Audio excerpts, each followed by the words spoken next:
right, so here we are, here at the draft. We are picking, of course, for the Forces of Evil, same as we did last time, Serpentine for 3 rounds.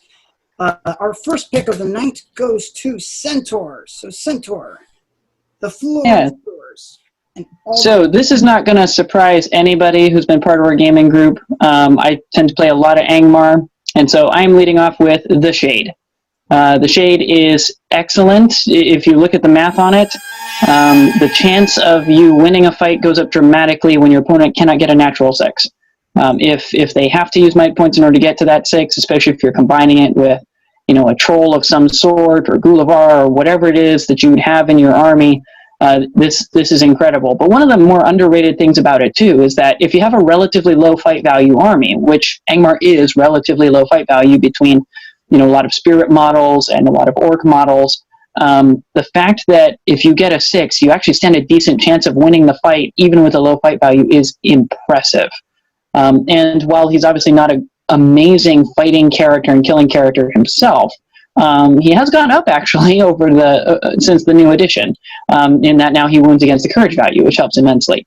Obviously, he has changed a lot since the last edition. In the last edition, this was just a static effect. You didn't have to spend will points in order to get the bonus of minusing from people's fights near you, but truthfully, I think it's fine. If anything, I think it actually makes the Shade a little more of a fair model as regards how it plays. And so, yeah, if you really find that you're up against a tough fight, drop the other guy's rolls to win the fight.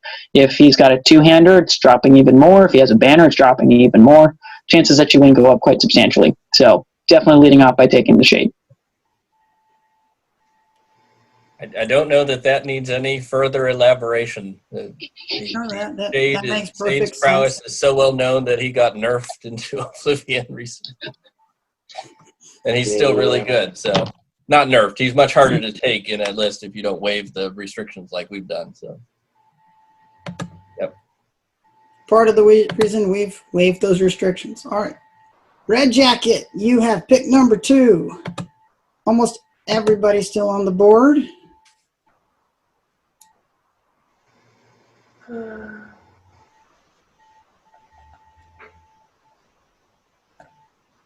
This is the moment of truth. I'm going to start off with Azog. Which list? Yeah, so I think that's mostly determined, but I'm just wanting to double check one last thing. It should only be one list, because I was going to do the same thing.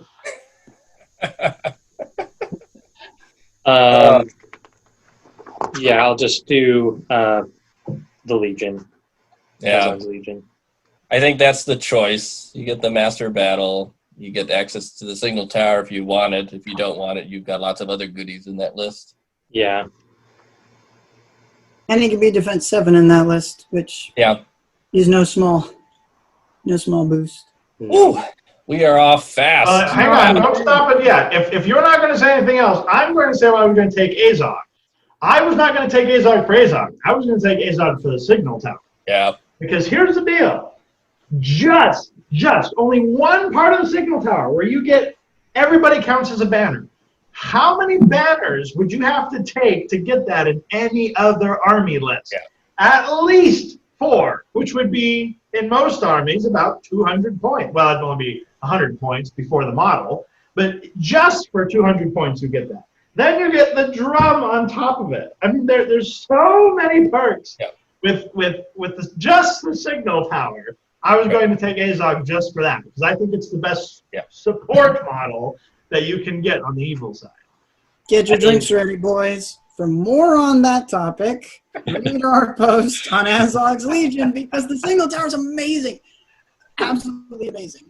Really good. I will say, if you run a 12 model army like Tiberius does at 1,000 points, you probably don't need the Signal Tower. You'd only need 1 banner then, and so you're probably just fine taking that one. But for pretty much everything else, that's part of my thing is, like, the Signal Tower is amazing if you aren't going to be doing, whatever it is, 3/4 of your points in heroes. Like, so that was the only real question why I was trying to decide, but I agree. Yep, you keep your options open with the Legion. Yeah. You can get pretty much anything plus a much better. I think it's a better army bonus, isn't it? Also, I mean, the Master Typically, Battle yeah. is better than what the 4+. +1 shoot value. Yeah. Yeah, Azog's not going to care about that so much. Yeah. If you don't mind the loss of Hunter Orcs, and you're good with regular Orcs, it's a good Legion. I don't believe in Orc Archers. I mean, Hunter Orcs are much better than Orc Archers, but like, I'm just so used to not running Archers when it comes to my evil armies that I'm just like. Well, you picked the right Azog's list then, the one with no Archers at all. Yeah. Yeah, they're the catapult trolls. Yes. All right. MinutemanKirk. Well, I had a much harder time trying to figure out what I wanted to do with evil. It's very difficult for me to do. But sticking with my previous of pure support, and after my previous rant on why the signal tower is awesome, my next choice is actually going to be a little strange. I'm going to, and this army, unlike my previous one, will probably not be green, in part because so few evil armies can actually team up with each other, but it will probably not be green. But the first one I'm going to pick is actually going to be the Goblin Scribe. Oh yeah. Oh, Yeah. Pure support. I would normally take Sauron just for overall goals and stuff, but for pure support.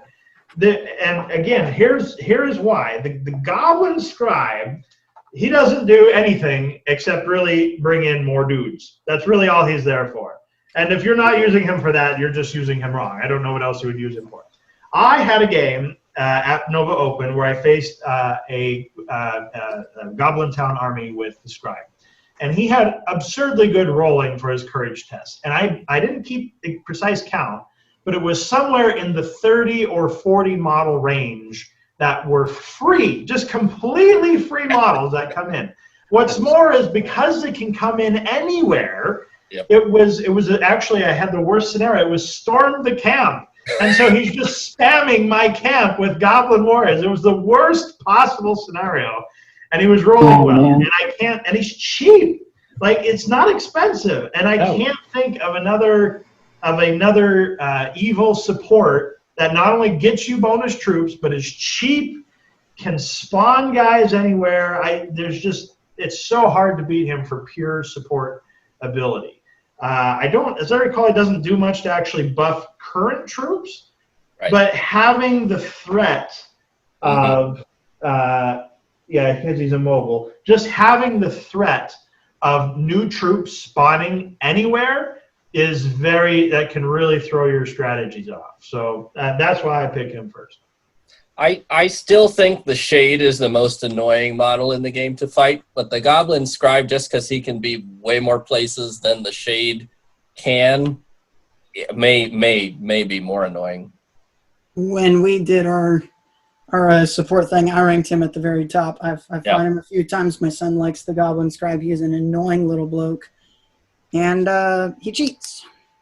So there we go. Very nervous. I really wanted to see the Balrog or Saruman still on the list. And Saruman and the Balrog are both still on the list. I'm going to go with the Balrog.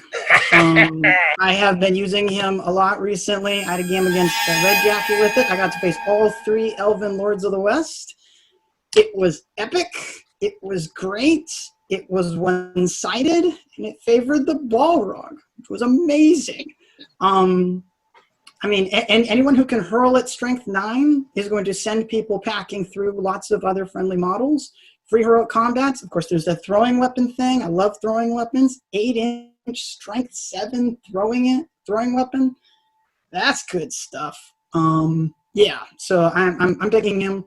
The 12-inch courage buff is ridiculous for goblins, Mori goblins in particular, and it's just better than having like a 12-inch standfast from Gerbers. So there you go. I picked the Balrog. He's amazing and totally a support character. So.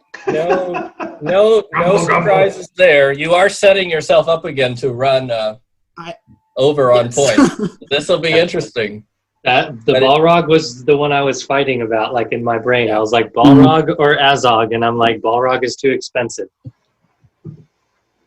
Doesn't stop me. Doesn't stop me. Okay, well, if you're going to stop the clock again, I have to rant again. Here's my thing. So, setting aside the premise of this draft and building armies and things like that, here's why I don't like the Balrog as support.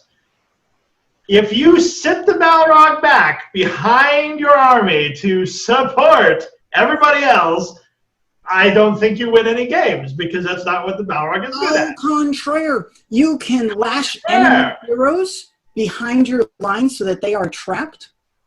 Bring in a few goblins so you get the banner reroll with the fight 10 on the Balrog. Their fight value, of course, also goes up.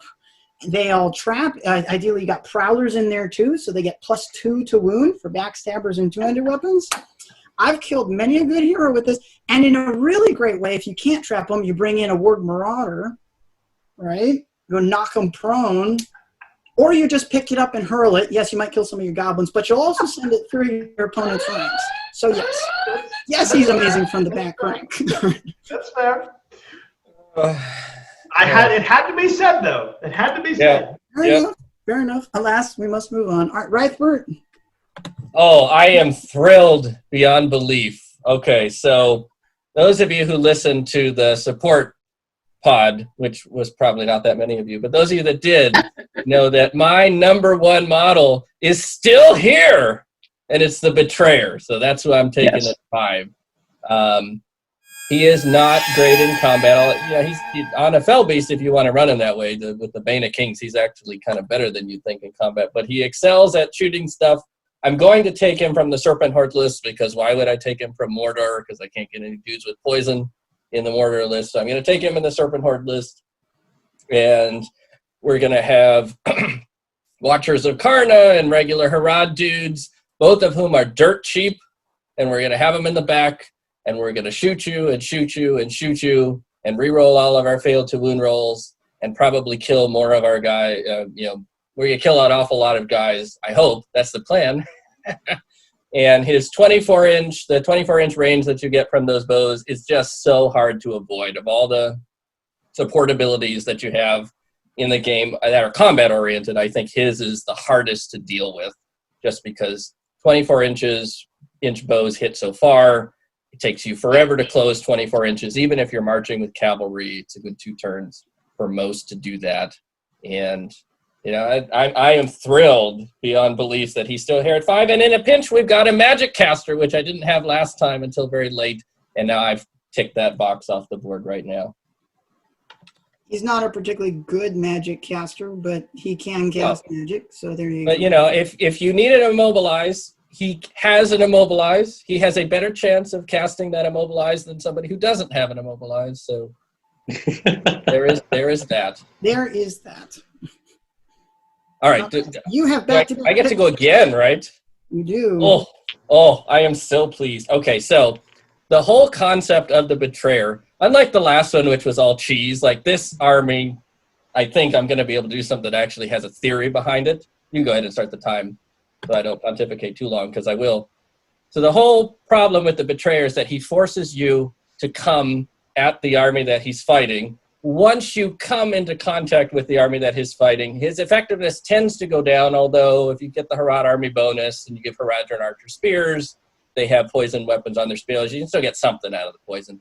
But what I really want is some way to make the opponent at least spend a round or two thinking about if they want to charge my archers, which means I need terror and I need something scary at the end of the terror. So I am taking the Barrow White. Because A, he's dirt cheap. B, I have terror orcs. C, heroes don't want to be anywhere near a Barrow White. D, he's a non-unique hero, so I can take multiples of these behind a terror orc wall. And my Haradrim archers are quite happy to stand behind a terror orc wall for the entire duration of the game. And there's not much in evil that has bodyguard or high courage, so I'm feeling very happy about this setup. Not to pop the bubble too much, but you're going to be convenient in our matrix. Right. So I will Those fork aren't over actually the gonna be 25 terrible. points to make them green Oh, for the 50 right. points for this. Right. Yep. Okay. No, I'm forking it over. Okay. Built into the barrel lights cost. Treat them as costing 100 because that's what we're doing. Okay. Sounds good. All right. Not sure And there's Barrow White's pretty good. Barrow White solid. we're solid. All right. So I came in knowing that if the Balrog was taken, I was taking Saruman, and that was going to be an easier play because Saruman is a lot cheaper than the Balrog. I knew if the Balrog was in play, I was basically shoehorning myself into getting a bunch of goblins. But as it turns out, Saruman is still here, and Saruman is an amazing hero. He is perhaps even better than his good guy version self because he can claim priority, which is phenomenally good if you're a caster. It's really good if you've got someone like the Balrog who wants to be able to choose where he goes and ideally get a whip in potentially on the charge. So I'm going to take Saruman too, which puts me at like over 500 already with my first 2 picks. We got some 50-point heroes in here we can take. So I'm feeling pretty good. I'm feeling pretty good, and I will not regret anything if I have both of these guys in my list. So I'm going to go with them. These are the 2 most predictable picks in the entire draft, I think. But, you know, they're good models. They're excellent models. And at least you can take guys with Saruman this time. I can indeed. And the Balrog. Yes. Yep. All right. Our next pick goes to MinutemanKirk. Oh, back to me. All right. Well, again, I had a difficult time with the Evil list, and I kind of more or less gave up on trying to have an all-green army for this one.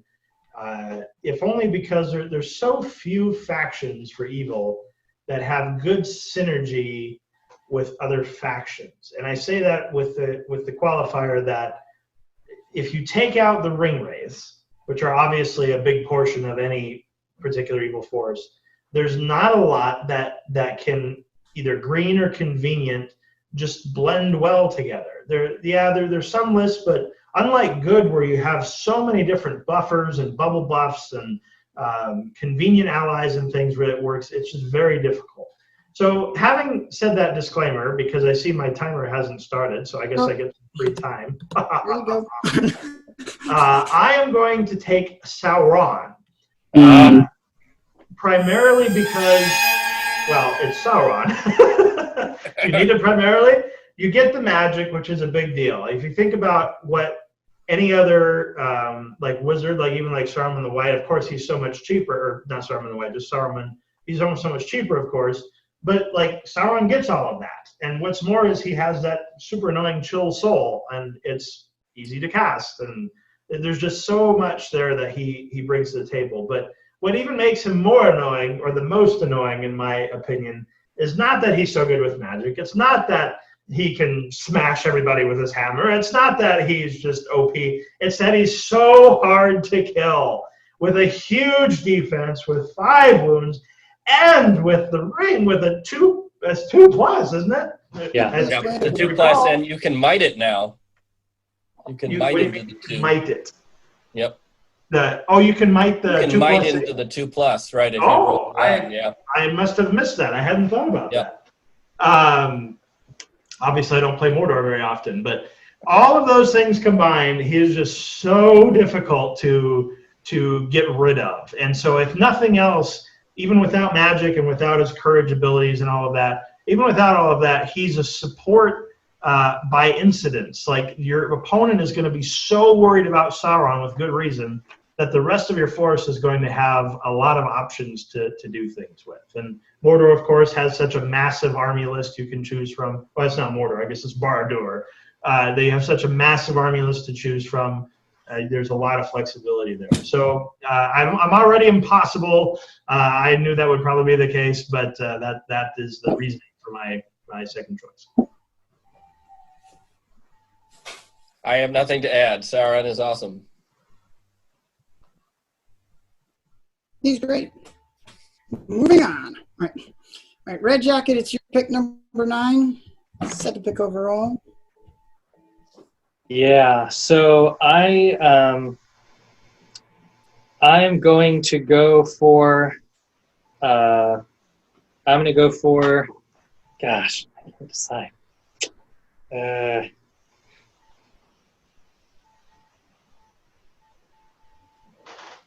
I'm going to go for the Tainted. Mhm.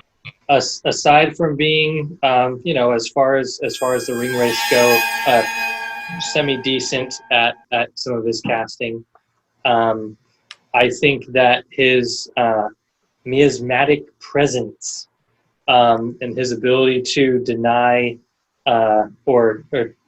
basically just deny the heroic actions of enemy heroes is incredibly powerful.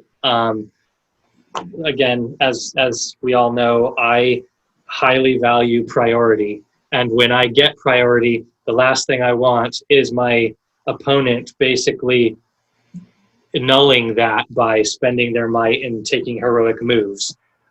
So I just can't get over that. And then of course, in the unfortunate event where he ends up in combat, you have the seeping decay, which may help you, if you're lucky, thin the crowd out a little bit so that he's more likely to survive. Yeah. Which army list are you taking him from Angmar, or are you taking him from Mordor? Well, so I'm trying to remember. Is the Barrow White generic enough where I could take him, or because I want? He's a hero of fortitude, so he's gone. Sorry, can't have the. Okay, then. I don't know that there are any independent heroes in Angmar. I'm not sure there are. There are very few generally. I will probably take him from Mordor, honestly. Mordor is a great list. There's anything you'd ever want, pretty much, except for Defense 7, I guess, is in Mordor. Much. But most of us can't get to Defense 7. So. Right. Yeah, very, very, very evil. All right, Centaur, you have the last pick here for round 1. All right, to close off the Angmar side of my list, I am choosing Burdor. Burdor is a nice pairing with the Shade for a couple reasons. One, he is a dirt cheap hero of valor from the bubble list. This guy, for only about 115 points, you get a valor hero, which means you can legally team him in with basically anything you want. You get a fight 6 guy, but he's not just a fight 6 monster, he's a fight 6 monster with heroic strike, which is very rare. It's one of those cases where a monster can actually hold his own against a guy who wants to strike up, but you combine that with the Shade's bubble effect, and heroes are in a really, really bad place going up against this guy. Add on to that the fact that if he can kill a hero or a monster on his turn, he gives a 6-inch banner radius, and everybody who knows me and what I tend to like knows that there's no way I'm not choosing this guy. Add on to this the fact he has the monster rules, so he can rend people to make sure he kills them. He can stack all of that along with the 3 might points and the 3 attacks. Woohoo! This guy is where it's at. Number 1 choice going well with the Shade, and who knows, maybe it'll even pair well with the rest of the army. Who knows? I guess we'll see. But the way I see it, worst case scenario, if you can get a good solid killer in there who can also give a 6-inch banner radius to people after he kills stuff, you got a pretty good start for an evil army. He's good. He does say he's not a reach for me. I had him in the top 10 on my board, but I imagine he probably will be. Some people might think he is. I mean, he's a fight 6 troll with strike and 3 might and counts as a banner as a bonus. So he's really good. Anyways, so Tiberius is gone, so we're gonna take a little break, and then we'll come back with round 2 if we can find Tiberius.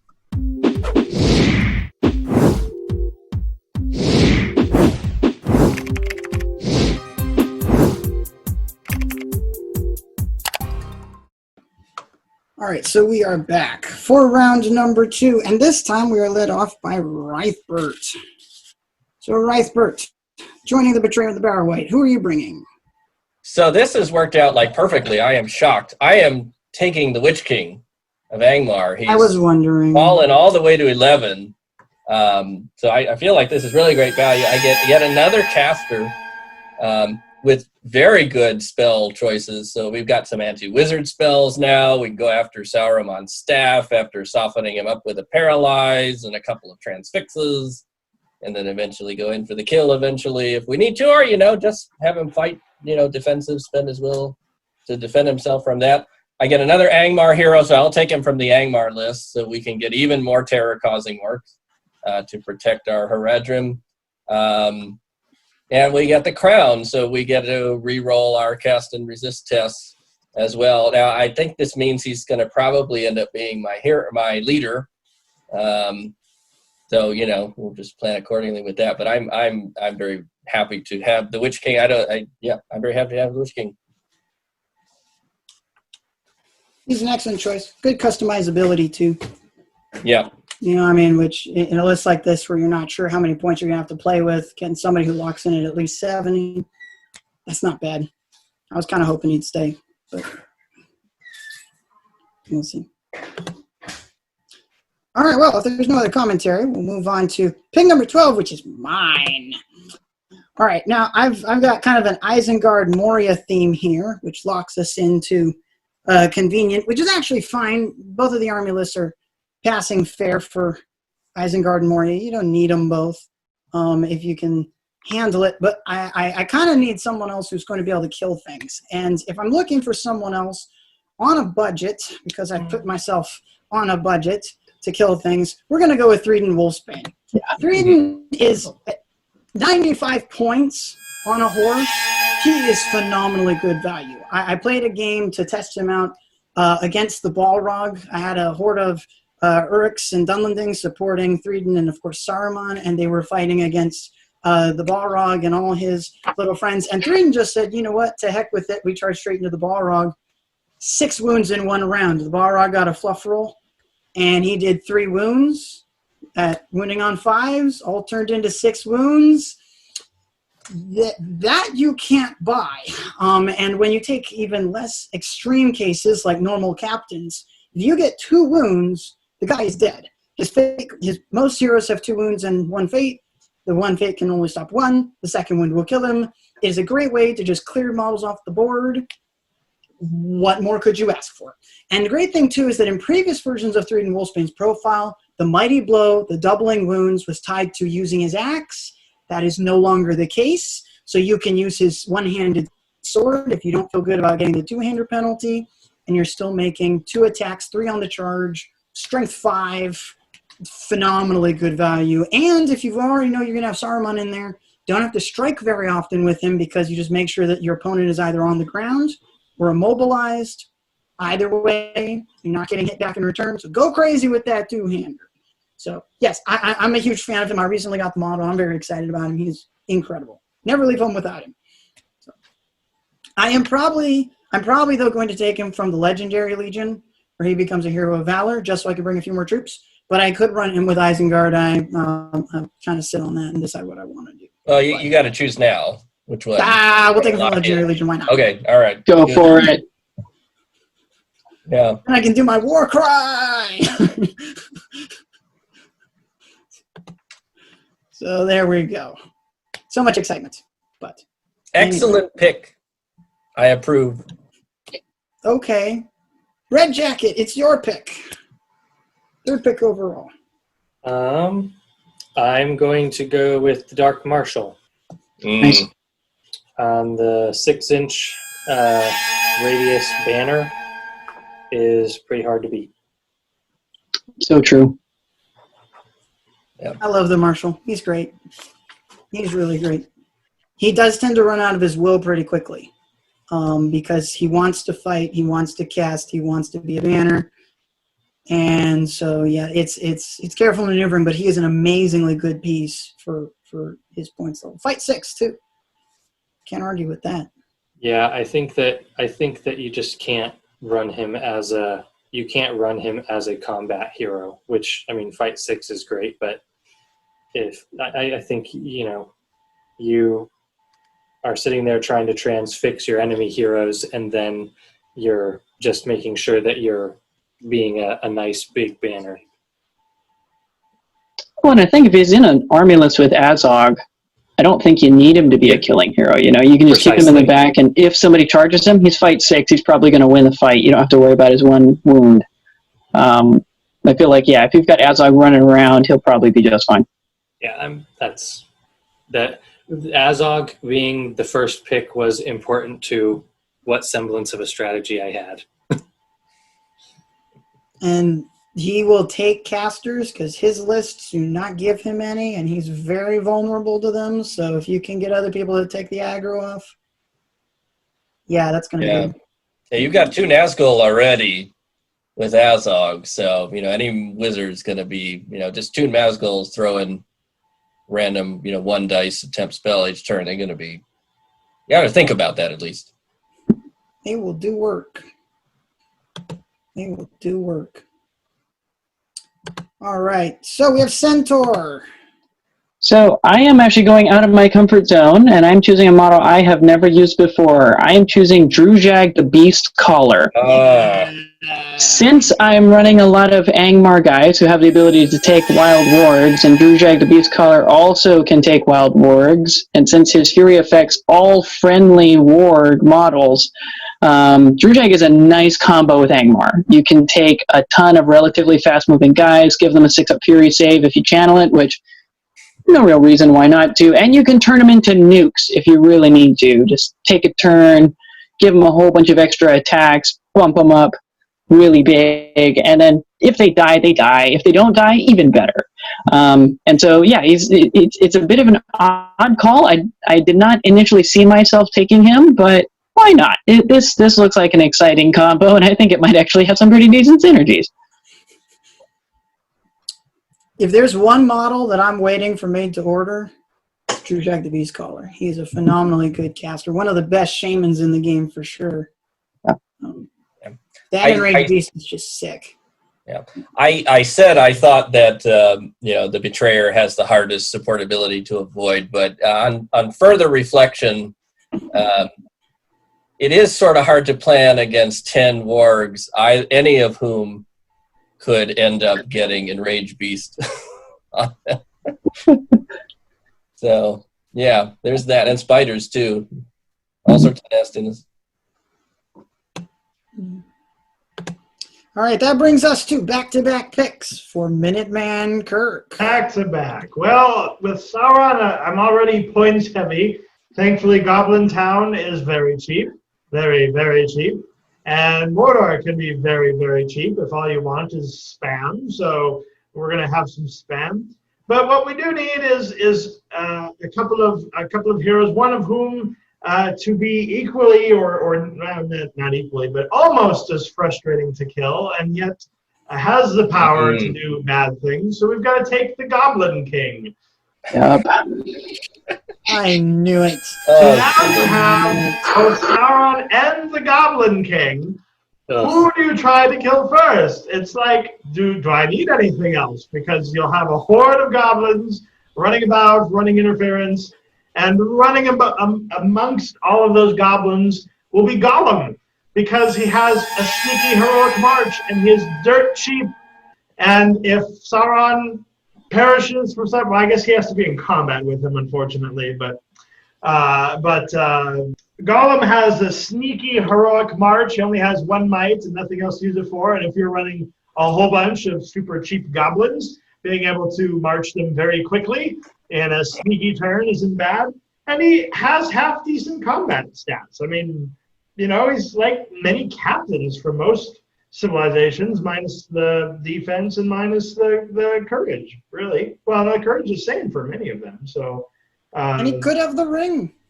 Well, he could have the ring, except Sauron has it, so I'm pretty sure he's Oh, not right, you have supposed to. Sauron. Never mind. You could maybe do like an Ent-like thing where Gollum's sort of sitting on Sauron's shoulder pitching rocks. I can sort of see that happening, but... Because if I was the most powerful Maiar, that's what I would do. I'd just put a dude on my shoulder. All right, Centaur, you got your next pick. You're heavy into Angmar. Where are we going now? We are going with a completely other combo that's probably going to tank us on points, but I'm okay with it. We are taking Tom the Troll.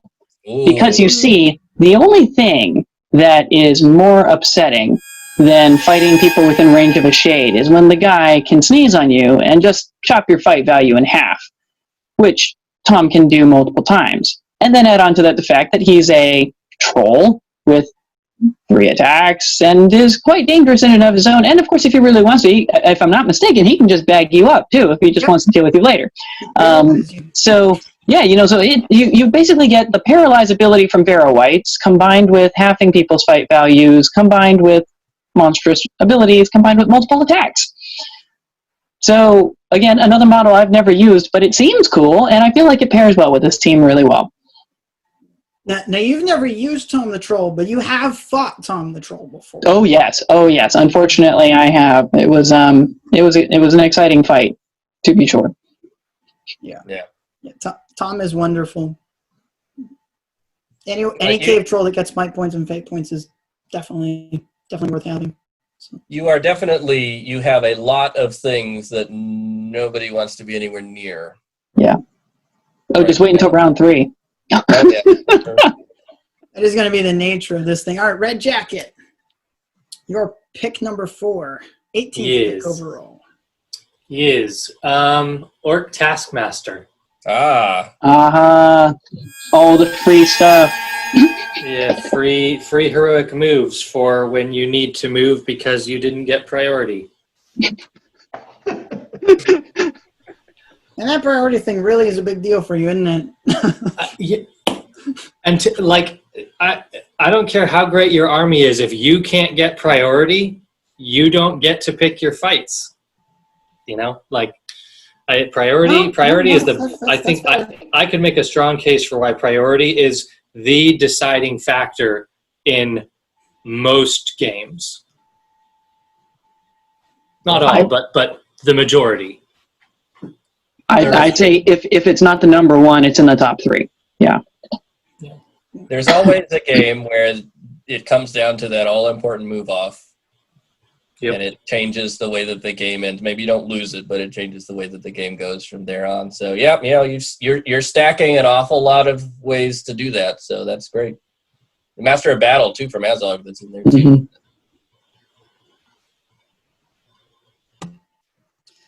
All right, well, we have my pick number 4. I am a little resource constrained right now. Just a little. I've spent about 600 points already with 3 picks left, so I'm looking for budget heroes.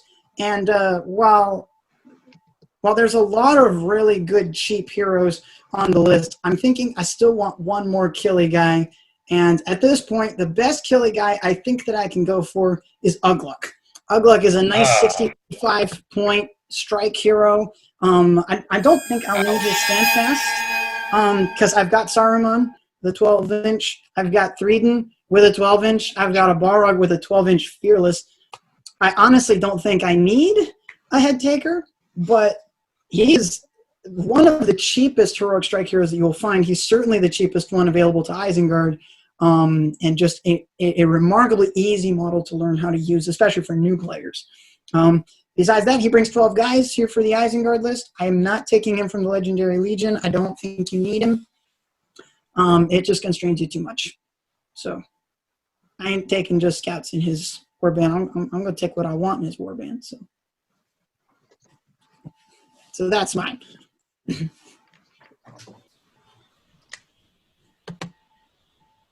All right, our last pick, number 20, goes to Rythbryt, closing out round 2, joining the Barrow-wight, the Betrayer, and the Witch King. I am shocked. This is like my top 6 on my board are still on the board. You didn't pick them? I've only had 3 picks. I am going to take Kardish the Firecaller. Yeah. Somehow he's still on the board. And I've already got we'll take him for Mordor, obviously. So we've got the Holy Trinity, Angmar, the Serpent Horde, and Mordor, which is pretty good. 2 of those are historic allies, so I actually only have to fork out, it's a reduced points cost to get the greens, which is nifty. And I've got tons of orcs to choose from to replenish his will. And he'll back up the Barrow-wight as another deterrent for coming too close, especially if your hero is mounted. And he's cheap. I'm a little surprised. I'm very surprised he's still here, but I'm very happy about that. Yeah, Kardish is no joke. I think in my mind he is the #1 shaman unit in the game, if I had to choose. Yeah, he's very good. For more on Kardish the Fire Caller, listen to the TMAT talks on evil spellcasters. We love him. And I think we also talked about him in the supports as well. He's very good. All right, well, that wraps us up for round 2. We have lots of great models that have been picked. As we begin round 3, we're going to take a quick break, but I will pick up pick number 21.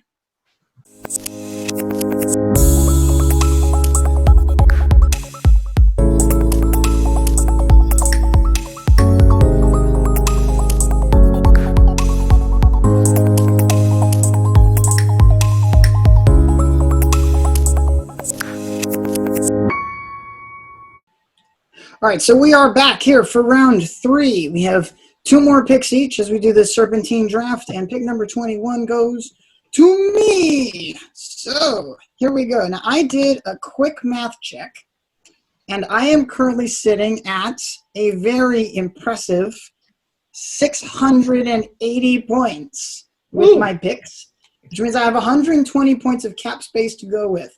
With 120 cap space to go with, there is one very excellent choice, and I'm probably not going to take it, and that would be a Goblin Mercenary Captain. Goblin Mercenary Captains are phenomenally good, but unfortunately it will bring in yet another faction, and I don't really want to have to do that. So I'm going to go with the next best choice, which is to pick a nice, cheap, powerful hero from Moria to bring cheap guys into my army, and that is, of course, going to be Groblog.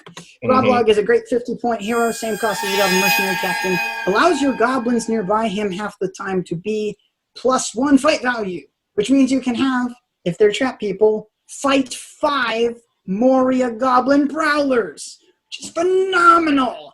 It's a small buff area and stuff, but that's okay. A small portion of the battlefield, you're going to say, come at me, I'm ready for you, get that fight stuff. So, yes, I'm picking him. Groblog is amazing. I've run him for years. He was better under the old editions with the 5-up Fury, but we'll take it. We'll take a better fight value, I guess, on goblins. So I'm taking Groblog. Groblog is great. The advantage, I guess, in the new edition as compared to the old edition is in order for you to really maximize Groblog's ability, you would have also had to take a Goblin Shaman as another pick. So it does at least save you the kind of locking in 2 picks, and you only have to lock in 1. So that's kind of nice. I will take that too.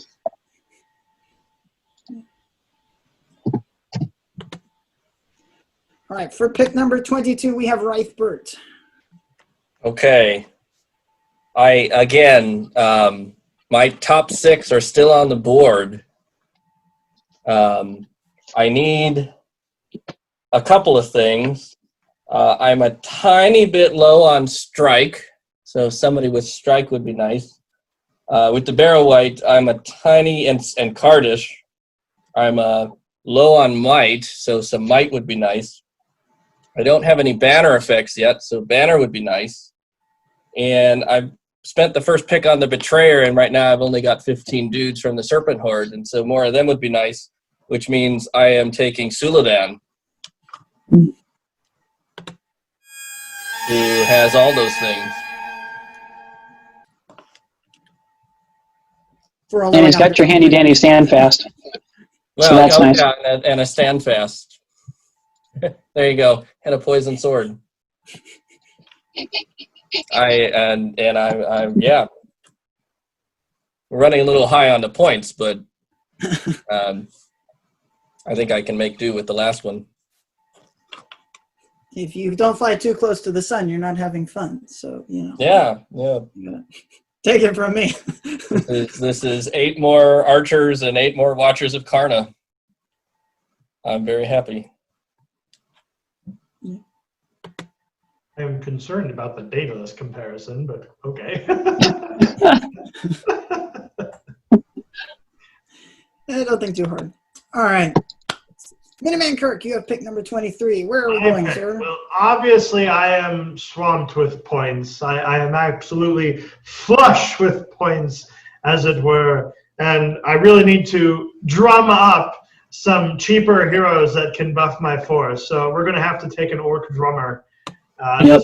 Give needed movement. If you take the Orc Drum along with a heroic move, a cheeky heroic move from Gollum, suddenly your horde of goblins that are skittering across the field are moving uncomfortably fast and have some very strong potential. So that's a nice cheap hero with a good buff for the force that doesn't require might or will or anything like that. So we're sticking with an Orc Drummer. And especially if you've got lower defense, goblins and orcs and stuff, just being able to close that quickly and be able to just quickly move up is really nice. Mm-hmm. Drummers are underrated. They're phenomenally good. All right, RedJacket, we have your pick. Number 5. I'm going to stay in keeping with my Mordor theme, and I'm going to take the Knight of Umbar because why not have a hero that can basically be any other hero that you're facing? It's true. And potentially not lose will if you can manage to win the fight, which, since you're copying all their stuff, is a fairly decent chance. Do you have to be aware about those elven-made weapons, though? Because you can't copy that. But I am everything's aware shy of of that, that. but you can be as fight long team as I'm strength 9 fighting the Balrog. that's what I was thinking. Like, how'd you like to face another Balrog? Like, the only thing I don't have is your wounds, so I really do have to win. And my brutal power attacks, yeah. Complete aside, the number one thing you need to be careful of with the Knight of Umbar is a Khazad guard, because there's nothing useful to copy, and he has a very good chance of killing you. So just stay away from those Khazad guards. But otherwise, Bodyguard. They got and bodyguard, too, so yeah. guard you. The main thing with my plan here is that I don't like. My plan isn't a plan. It's really just a. I'm trying not to have to spend all kinds of points to get all kinds of the factions to fit together, and so I think if I can keep the Knight of Umbar with the lower level heroes, and then Azog can take on the big ones, then I stand a pretty good chance. All right, pick number 25, Centaur. You got back-to-back picks. All right. Your final 2. Cool. Well, the first one we're going to pick is one that I've talked about extensively on the blog. I love these guys. Yes, it means we're going into a whole new army list, but that's fine. I'm taking the Easterling War Priest. This guy is great because if you just need to turn somebody into a really killy hero and make him strength 6 or heck strength 10 on a given day, you can do it. If you need to make a tanky group of Easterlings even more tanky, you can give them Fury. If you just need to make sure you can pass courage tests, let's say you're fighting the Army of the Dead and you got 100% people causing terror, this guy's part of your answer with his Fury save. But in addition to that, the guy is actually built to kill stuff too. So he's not just a support character.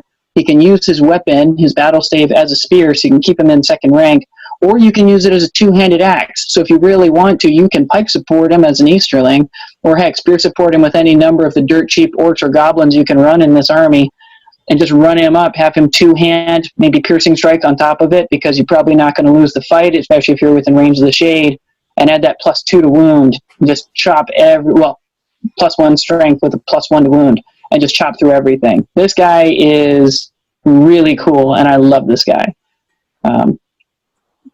If there's no other commentary on it, I'll also talk through my number 6. Points. He's dirt cheap too, which is great. But yes, as my second pick, though, as you might have noticed, I've basically spent hardly anything. I think I've spent less than 400 points already, or it's right around 400, maybe a little more than that. So it's time to grab something big, and for this, we're grabbing the Dragon, because we're already in Moria, so why not? I don't generally run it as a support character. The Worm Tongue ability I typically rate as the 3rd place one behind the Tough Hide and the Wings. So I'd probably still take him with the Wings. But the dragon's beautiful because he gives you that transfix and compel in case you really need it. You can move people around. You can pull banners out of range. You can move around some of those support pieces that have to be within certain ranges of each other, and you can move them out of there. But in addition to that, he's, again, another thing you got to be worried about. He's a fight 7, multiple attack character who's running around, and he can fly over your ranks, too, so it's hard to hedge him in. And so I feel like as you're kind of looking around at different stuff, if you've got 2 killy trolls running around, you got a shade causing trouble, you've got a guy who can make somebody strength 10, who knows who that's going to be on a given turn, and a dragon, it's a lot of threats for anybody to deal with. You have 3 very good monsters in this list, to say nothing of the 3 shamans you have in this. The shamans or debuffers you have in this list. I mean, yeah, that's not going to be fun to fight, for sure. I would like to point out one thing about one of the drawbacks of the War Priest, using him with, you mentioned, like with the pike support, is he doesn't have phalanx.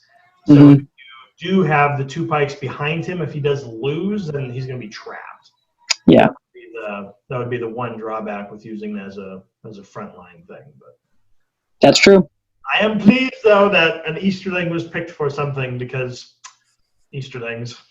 Yeah, no, and I truthfully, I love the Easterlings. It's just that as I was looking at this one, I quickly picked up on the Morga Angmar pairing, and at that point I was like, okay, it'll be either Armdur Lord of Blades or Tom the Troll, and I decided, we'll go with Tom the Troll, why not? So, but no, I love the Easterlings. They're probably my top 3 favorite forces of evil.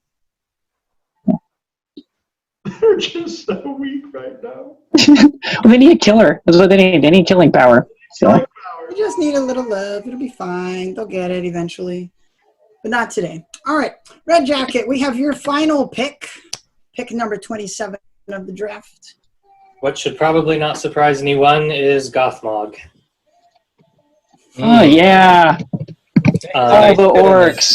All the orcs and Masters of Battle? Master of Battle and re-rolling to wounds within 12 inches of him. It's against men, right? Yeah, it is. Well, no. That's anybody. The hatred is men. Yeah. Oh, The hatred is against men. The hatred is against men. The time of the orc is once per game at the start of any fight phase. Gothmog can declare that basically all friendly Mordor orc models within 12 inches may re-roll failed to wound rolls when making strikes.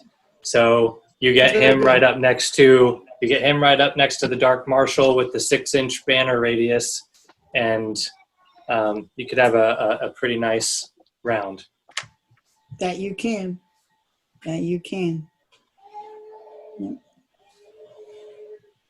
Yeah. Gothmog's very good. The Fight 5 is less than stellar, but he certainly makes up for it in other things. Yeah, but I mean, he has 3 might and he can strike. So if he's desperate, Oh yeah. And he might be able to strike for free with the Master of Battle. So he's excellent. I would have picked him, except I have no points. All right. Speaking of have no points, MinutemanKirk, your final pick of the draft. Who has no? The only person who's hurting as badly as me. Indeed. Well, we need another cheap-ish hero, and somebody with some support type skills would be terrific. And for only 20 points more than an orc shaman, you can have the Mouth of Sauron, which is ironic because we have Sauron. So Sauron technically has 2 mouths. But 20 points. You get other abilities. You get the extra point of might. You get heroic march, and just I think the 20 points is a steal for going from a shaman to. You don't get fury, but when you already have Sauron on the board, you don't really need fury. So especially in a horde type army. So I'll just throw that in there and this will, unlike my elven one, I probably will not be bringing all of these dudes in one list, but it's a good option to have. Well, you've kind of got a nice split between Mordor-ish stuff. Of course, there's 2 factions, right? And then Goblin Town stuff. So, I mean, it synchronizes pretty well. Might be surprised. Who knows? All right. Rythbryt, last pick. Oh, okay. So my number 4 is still on the board, but I think he's too expensive. I really, really want to take the Shadow Lord here because he completes the trifecta. I can shoot you from range. I'm incredibly hard to deal with from range. I have the terror wall in front, and I can bring Mordor Black Numenorians to be a defense 6 terror wall in addition to the Angmar orcs. I crunch the numbers. He's just too much. And I feel there's a lot of people that are upset about that, but he just doesn't fit with that. I really wanted to take the Mouth of Sauron. That was my next choice, but I can't do that. And so what I think I will do instead is I will take the generic ring wraiths because they allow me to tap into Mordor again. They can be relatively cheap if you need them to be. If you need to, you can bulk them out. We don't get the shooting protection from the Shadow Lord, which makes me sad. But we've got, I think there are 1, 2, 3 wraiths still on the board. The Shadow Lord, Kamul, and the Undying are still on the board. So I could have as many as 3 of these if none of them are taken with the remaining picks, combined with multiple Barrow Whites, and that would be a fun list in and of itself. So I'm going to take the generic ring wraiths here. Good choice. Heroic March, too. Yep. They're really good. They've actually become my second favorite ring wraith behind the Witch King. They just mounted the Marshal because you can bring so many of them. So that brings us to my final pick, closing out the draft. I have 3 heroes right now for Moria. I've got the Balrog. I've got Groblog. No. I've just got the 2 from Moria, but I think that's okay. I think those ones are fine. I've got 3 heroes from Isengard, Saruman, Threed, and Ugluk, and frankly, I'm sitting with about 60 or 70 points. As much as I'd like to take Lurtz as well, I never go to battle without Mahur. Mahur is not able to strike. This is often a critique of him. He is a 3-attack hero. And he is one of the cheapest 3-attack heroes in the game. He is a 3-attack strength 5 hero, which is also really good and makes him one of the cheapest 3-attack strength 5 3-attack heroes in the game. And he allows you to bring fast Uruk-hai, which who's going to argue with bringing fast Uruk-hai? Now, I am going to take this guy from the Legendary Legion because he can take Marauders for free. So I'll buy myself 12 extra points. That is something I overlooked with Ugluk before, is I could have gotten 8-inch move on Ugluk with free Uruk Marauders too. So that was probably a mistake, but whatever. Yeah, so I'm going to take Mahur. I love the guy. I converted a model for him a while back. He's a wonderfully cheap model at only 60 points and brings me in just underneath the 800 limit, which is exactly where I want it to be. So quite happy with all of this. And yeah, can't think of a better guy except for maybe the mercenary captain to fill that final slot. Mahur is good. I have him high on my board, and the 8-inch or Uruks are great. 8-inch Uruks are great too. I do sort of wonder if you need him in the Legion, because the Legion is going to cost you some points to get that army bonus. That's true. Yeah, you may be better off just taking. I may be better off just taking Isengard. Less force. I don't think you don't have 25 dudes to upgrade, so I think you're probably going to get more mileage out of it. But that's your call. Yeah, if you were also running Ugluk from the Legendary Legion, and you basically had, Mahur with 12 guys and Ugluk with 12 guys, so you got 26 boys, 25 of them having to pay for the upgrade, then yeah, that would, I think, probably be worth a while. But. Yeah, I mean, so the points to upgrade is a good point. I'll probably take him from Isengard then, because I'm running right up at 800. I'm going to have no guys. So some of these guys are going to have to stay home. But it's not going to be the Balrog, and it's certainly not going to be Saruman. So we'll see what happens. But probably take him from Isengard then, just give me some options. But, yeah.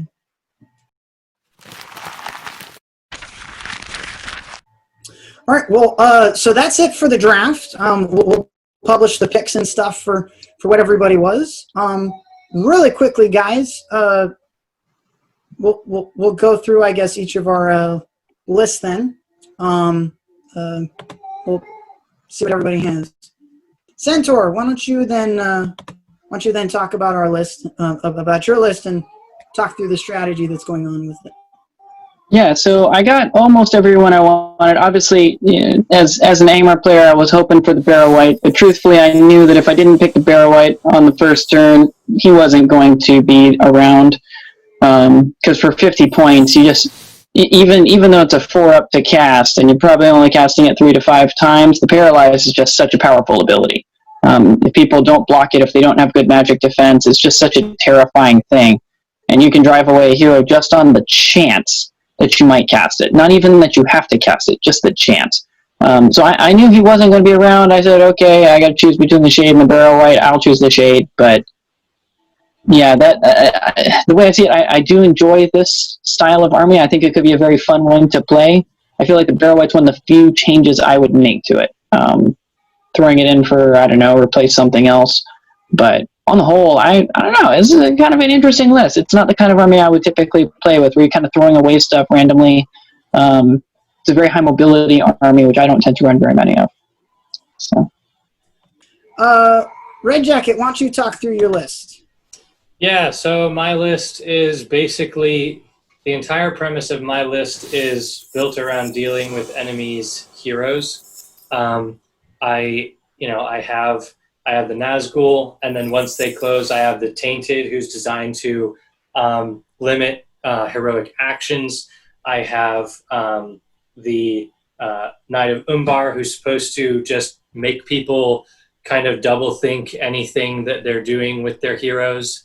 Because while you kind of roll the dice whenever the Knight of Umbar closes with one of your heroes, you're still basically thinking, okay, who's my scariest hero, and do I really want to be looking at that? And so, he's designed to throw you off balance.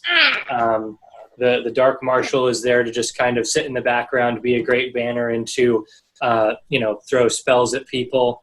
And then we have Azog on the one side, who's smashing anyone that comes close. And then you have Gothmog on the other side, who's helping the orcs that I will be bringing clean up the general ground troops. So it's like, if I can neutralize and make you worried about what you're trying to do with your heroes, then my orcs are in a lot better shape to do what they need to do. So that was kind of my big plan there. Yeah, it's going to be a very difficult. It's a difficult list to sort of get the jump on, obviously, and then your reward for getting the jump is Azog. Yeah. Yeah. Probably not going to have room for the signal tower, though. Sad. Yeah, but again, I was never keen on the signal tower to begin with such a significant. Hey, no, don't get me wrong. No, I love the signal tower, but not with this format. Like, I'm going to have 295 points to spend on non-heroes. The signal tower just doesn't make sense in this list. Since you've got the Dark Marshal, you're not going to feel it as much. That's the other thing. Since you've got the Dark Marshal with his banner ability, you'll thankfully still have a pretty big banner. Well, your warriors won't feel it as much. Your heroes will wish that they had it. But that's true. Okay. What you going to do? All right. MinutemanKirk. All right. Well, I kind of had two approaches. I was either going to go with a horde with a couple of big heroes, or I was going to go with something more balanced with an Azog force. And obviously, Azog was taken off the board, so that left me with the horde force. And I already mentioned at the top, the Goblin Scribe is one of the most effective power amplifiers in the game. Just, if you can even have a half decent, now it's still chance based, of course, but if you get even a half decent rolling, and you can get at least 13 warriors spawn, then you've not only paid for yourself, but you've essentially you've added 13 warriors who do their own thing to the force. If it's an objectives game, if it's try to wound a hero game, some hero that tries to hide behind the force has a lot of flexibility. So Just very, very strong. And then obviously with Sauron, it's Sauron. What more do you need to say? He has the ability to buff the entire army just by being there. Actually, for those that have played the War of the Ring, he's his own unit. And I think the rule was Wings of Terror, I think, where you can move like 12 inches. And so in the War of the Ring, he was there was one player that I play with around here that he uses him exclusively as a backlines caster. Wings of Terror, fly 12 inches, and then launch other spells off, and he's just a backlines caster. And it's not the same effectiveness, obviously, in the SBG, but you can do that if you so choose. And he has the sort of the itinerary, or not the itinerary, that's the wrong word. He has the compilation of spells to make that worthwhile. If you want to use him as more of a support piece, you can do that. So anyway, that was just kind of throwing in the Goblin King. It was not only appreciated, but was terrific for having two really gnarly heroes to deal with. So that was the plan. Well, and with the goblins in tow, I mean, you can still get a sneaky high number of models into this list, even with Sauron as your big beater. So, yeah. Yep. 4 points a pop, probably 50 models at least. Yep. I think you'll be fine. Yep. Definitely going to be bigger than mine. Plus the scribe. Plus the scribe for more. Yeah. So I'm actually very pleased with, I better time myself. I could go on for a while with this. I'm very happy with this list because this, I feel like, is a tour de history of my experience with the forces of evil in the MESBG game. I am a forces of good player. I love the forces of good. I love my wood elves. I love my dwarves. I love Minas Tirith. And evil took me a lot longer to like. When I started off with Isengard and Moria, I did not like them. I got frustrated with them because you didn't get to the fight 6. The trolls that you had didn't have any might. It was really frustrating to deal with. And then I got Saruman for Isengard. And at the time, he was a horrible investment. He was nowhere near as good a caster as he is today. But I was like, you know what? I'm going to play with him because he's different and because he uses magic, and I like magic, and we're going to make him work. And then the new rules came out, and they finally gave Saruman some love, which I will take partial credit for because I sent them an email explaining why the current evil version of Saruman was met. And they took everything I said, and they added it to the profile, and they basically kept his points the same. And I was like, success! I did it! And Saruman changes everything. He really changes the feel of your Isengard army, and he can really make them completely different and so much more enjoyable to play. And more recently, I got the Balrog. I hated my Moria army. I never ran it at a tournament. I ran it once with a dragon. That was kind of fun, but I really was struggling to enjoy it. And then the new rules came down. Balrog got his revamp, and I'm like, this is a model that will change everything. I got him, and I've been using him ever since. For me, both of these guys, Saruman and the Balrog, are auto-includes. The fact that I get to run them together is great. The fact that I get to surround them with heroes that I also enjoy using with them is also great. So I'm very happy with this, and just really happy that a lot of the heroes that I love got to stick around. So I did like out that you guys seem to like ring wraiths more than I did, so that probably helped a fair bit. But yes, I am thrilled. It's been a good night. It's been a good night. All right, Rythbryt, why don't you close us out with a discussion on your list? Well, I mean, I sort of tipped my hand when I built my first 2 picks. It was pretty clear where this was going. I like I said before when we were picking, I really wish I had room to fit the Shadow Lord in, but even so, I don't have the hitting power that the other lists have. I don't have a Balrog. I don't have Sauron. I don't have Azog. I am hoping that we will make do with that by having lots of paralyzes and lots of immobilizes and lots of fireballs and lots of terror and lots of long-range shooty things and lots of very cheap 2-attack models. And so we're going to be more troop-dependent, I think.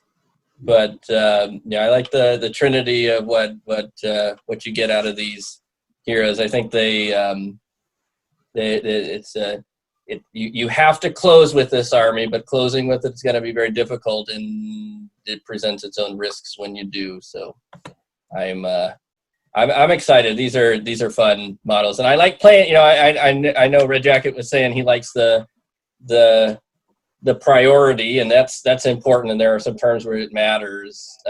I've sort of built the anti-priority list that sort of wants to go second to take full advantage of the terror wall. So if we win priority, that's great. But if we have to go second, I think we'll be happier than most evil armies to do that. Any other thoughts, gentlemen? Thanks for doing this. This has been a fun way to sort of hear what everybody thinks and get some ideas. And I'm sure there'll be, this sort of format sort of it'll be interesting to see sort of how everybody else thinks we did in terms of value and synergy and all that other stuff. And I'm really looking forward to seeing the lists, which are going to be sort of, they're not tournament legal lists by any stretch, or at least not tournament optimal lists. But I think it'll be fun to see some of these, there's tons of models that synergize. And so having an opportunity to see some of these synergies that you would never normally see, I'm looking forward to seeing sort of what happens when you sort of lift the creative restraints. I just really appreciated it because it helped me to kind of just learn more about a lot of the other units, a lot of the other models that I don't normally take the time to look at. I'm not the sort of person that really experiments a whole lot. I know what I find something that I like, and I just play around in that little box. So I just actually read through my books, and it was quite fascinating. It's like, oh wow, I didn't even know that a lot of these heroes had some of these awesome abilities, and it piqued my interest a lot in a lot of the other civs. So I enjoyed it a lot. Yeah, I appreciate it. This was great to participate in. It was very well formatted and set up, and look forward to seeing the end results. It's also a great way to be able to hang out with guys like MinutemanKirk, who doesn't live in the area anymore, and just be able to kind of think outside and be like, I have the armies that I own, but if I could make an army of anything, like, what would it look like, and how would it change the way that I typically play the game? And this was a great format for that, I think. All right. Well, thanks again, guys, for joining us, and thank you for watching, and we will see you around the next tale that we have to tell.